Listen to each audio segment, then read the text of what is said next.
My name is Merete Christiansen. I'm the Associate Director of Development at MAPS. Thank you so much for being here with us this morning.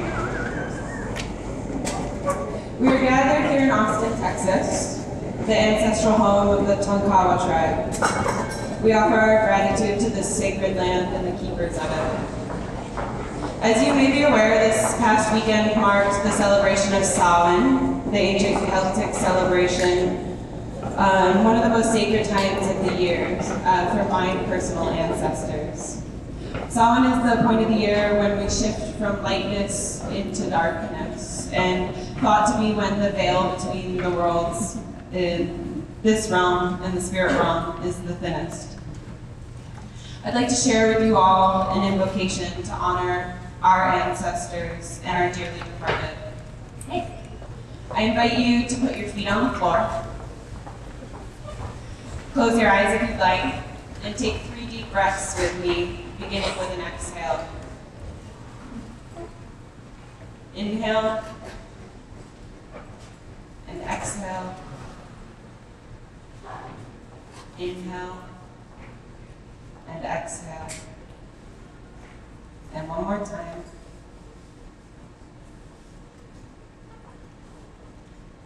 Blessings to those who have gone before.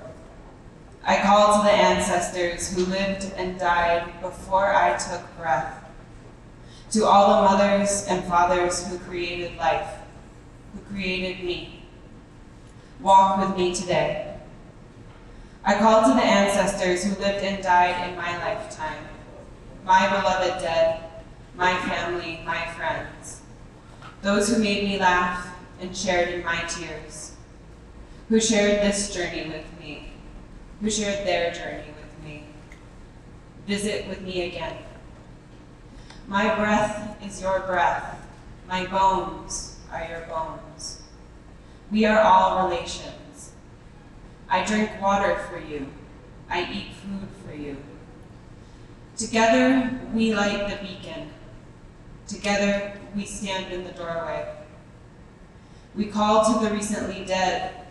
We offer your names to the air. I invite all of you to offer the names of your beloved dead into the air, or to hold their names in your heart. All of my ancestors, all of our relations, wait to greet you. Safest passage to each of you. You are loved. You are remembered. Be at peace. Now I invite all of you to just take about 10 seconds and set an intention for this weekend.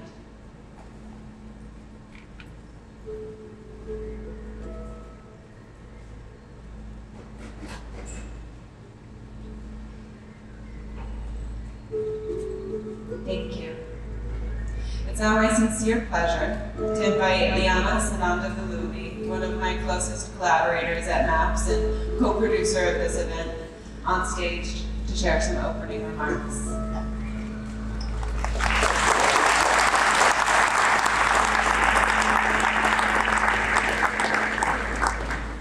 All right, good morning, Austin. As Brady mentioned, my name is Liana Sananda Gillooly, and as part of the MAPS development team, I have the great honor of welcoming each of you to the Psychedelic Science Summit. It's happening, we're all here. I have to say, I've been having a bit of a love affair with the city over the past few years, as the people of this place have opened their arms wide to MAPS and have embraced the power of healing through non-ordinary states of consciousness. I know I'm speaking for everyone at MAPS when I say we have felt so much love from the people here, as many have come out of the woodwork to support us, and I will also say that it's because of those of you here hosting dinners for MAPS and inviting us to be featured at events like South by Southwest, and helping us understand the hunger for this kind of content that exists here in Austin, that we made the decision to do the event here, and it was a rather easy decision. And I promise that we will do our part in keeping Austin weird this weekend. I want to start off by thanking each of you for making the journey to be with us. The decision to do an event like this came as a direct response to the persistent demands of the MAPS community to host more events and conferences. Many of you have been wondering when our next big conference will be, as our last one was held in Oakland all the way back in 2017, where we had 3,000 people for 5 days, with multiple tracks and workshops to boot. And instead of making a huge, several thousand person event happen again soon, the MAPS team has decided to focus our energy on the gargantuan task of bringing MDMA-assisted therapy all the way through the FDA process.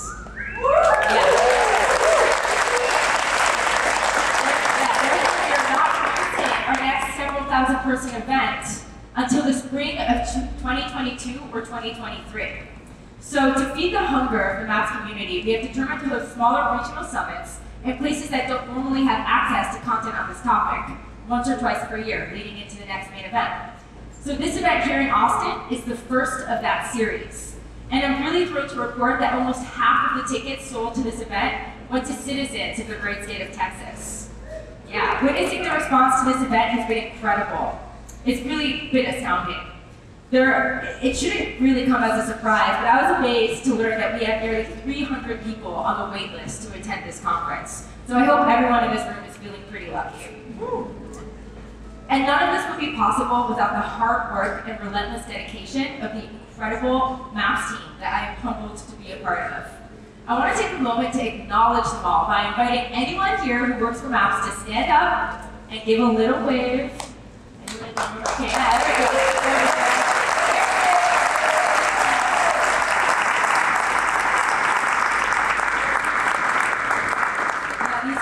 Whose dedication and hard work are making the dream of creating access to psychedelic-assisted therapy possible.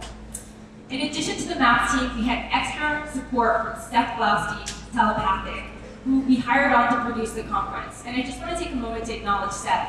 You have been a pleasure to work with on this, bringing so much presence and equanimity and joy, and dare I say even grace, to the often strenuous and stressful task of birthing an event of this scale.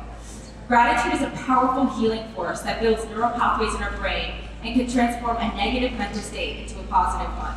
And Seth's near constant reminder to be in a state of gratitude for the opportunity to create this offering through all the ups and downs that come with it has filled this experience with ease and flow. So thank you so much, Seth, for that.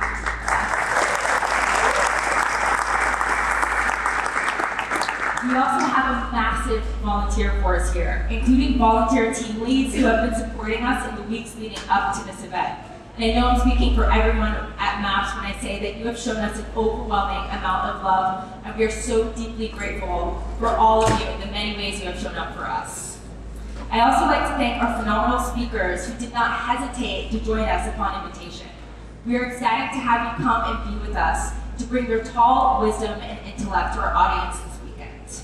And finally, I'd like to thank our amazing partners, including Jakruna, SSDP, Hefter Research Institute, Andromeda Media, Ocean Labs, Soltara, Ultranative, Cartograph, the Transforming Capital Institute, Sovereignty, the American Botanical Council, Dr. Bronner's, Wayaki, Bulletproof Coffee, and Dry Farm Wines. And I'd like to thank Light Pump, who has pulled out all the stops to throw us a killer party this evening. Let's hear it for our supporters. Yeah.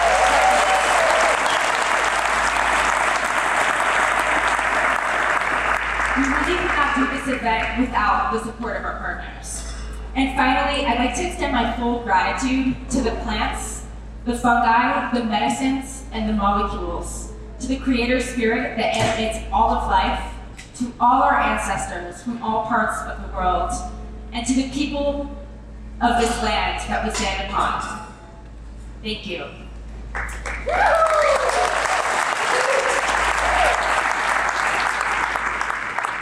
Today, we convene to bring forward the dynamic dialogues that will help us navigate these extraordinary times.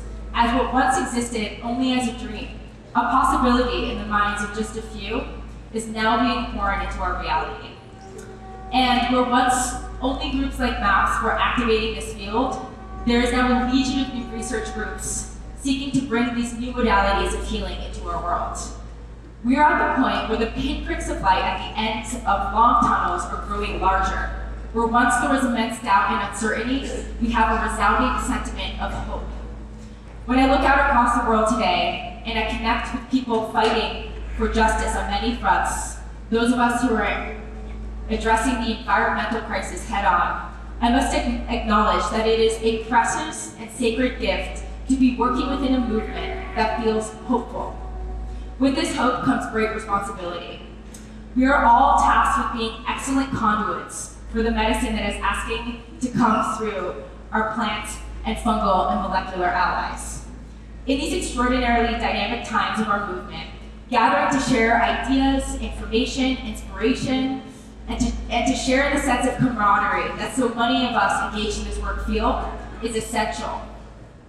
As we expand the field of psychedelic science, shifting public stigma and policy to open access to such healing, let us ask ourselves not only what we are doing, but how we are doing it. How we show up to this work matters. May we embody the insights we receive through this healing work, and may we be engaged in our own personal growth throughout this process. Let us ask, how can we bring forward our whole selves and hold each other in this vulnerability? What does this embody this work look like for each of you? How can we show up for one another compassionately, especially in professional environments? And how can we be the change that we wish to see?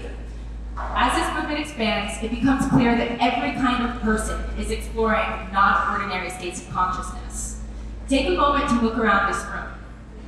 Here with us today, there are students and professors, doctors, lawyers, scientists, therapists, we have advocates, survivors and healers, veterans, non-binary people, mothers and grandmothers, extroverts and introverts, and people from across the full spectrum of political leanings. Also, let's take a moment to notice who is not in the room with us today. And let us ask ourselves why certain people are not here and how we can create openings for them to feel invited into our spaces. As we move through the weekend, I hold a prayer in my heart that despite all of the differences that may come up, we can acknowledge the shared mission that we are all playing our part in. And I'd like to invite us to approach one another with genuine curiosity, kindness, and compassion, knowing that we come from all walks of life, and that how we are with one another defines us as a community. Perhaps those of us who are talkers, Lord knows I am, can challenge ourselves to work on deeply listening to others, and those of us who are more reserved can challenge ourselves to speak up. It is up to us to determine what defines us as a community, as each of us is an ambassador of the psychedelic movement and is a participant in the creation of the new culture that is arising through this third wave renaissance. With all of this in mind, I wanted to start the day by doing a little exercise so we can take a few minutes to get to know one another. So now I'm going to ask all of you to turn to a person sitting near you, hopefully one that you don't know already, and ask them, what inspired you to join this event today? We're going to take about 5 minutes. When I pop back on stage, that'll be your cue to close up the conversation, so we'll go from there. How's that sound? All right, go for it.